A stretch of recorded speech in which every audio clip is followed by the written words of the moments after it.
You've likely been here before. You roll out a new software system or an updated safety policy, and instead of progress, you hit a wall of apathy. You push, but nothing moves. When a team resists a new initiative, handing them another policy update or an extra training module rarely helps. Human behavior rarely responds to a software patch. To get past that wall, we are going to build a custom adaptive change rollout plan. By using the psychological stages of change, you can stop fighting resistance and start building genuine commitment. Let's build yours right now. Grab a piece of paper and draw 2 vertical lines to create 3 columns. At the very top, write down the exact change you are trying to implement. Completing this setup prepares you to stop forcefully pushing change and start strategically diagnosing the psychology of your team. Phase 1 is unfreezing. Your team's habits are locked in solid. Psychological resistance is often a natural defensive response driven by fear or a lack of trust. Before we mold new habits, we must melt the ice. Missing a manual is a technical problem, but lacking trust or shifting workplace values is an adaptive challenge.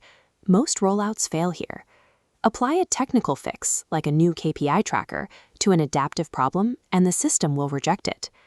In the first column, write the root cause of your team's resistance. Look past surface complaints to find the threatened values. Right beneath that, write a clear, compelling vision. You need a justification for the change that outweighs the sacrifices your team will endure. Accurately diagnosing the adaptive challenge prevents you from wasting energy on the wrong solutions and prepares the team for the actual transition. Phase 2 is the implementation. Think of this as the messy middle, where the melted water begins flowing into a new mold.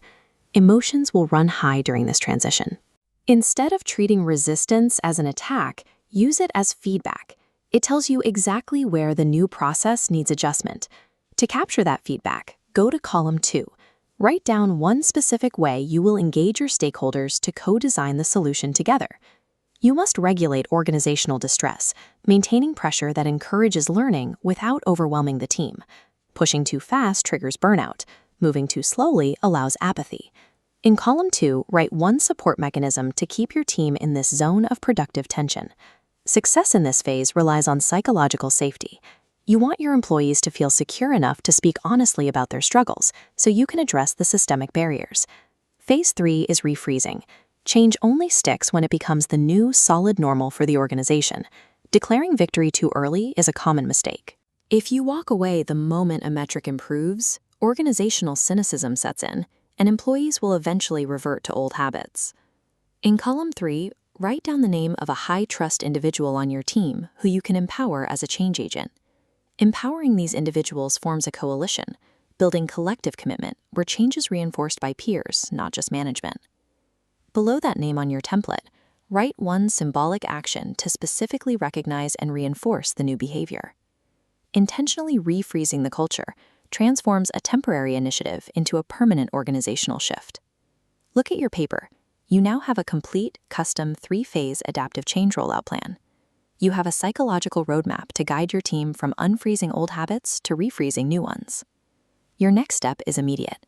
Take the compelling vision from your first column and schedule a 15-minute open dialogue with key stakeholders tomorrow to share it. Stop fighting resistance. Go initiate the adaptive change.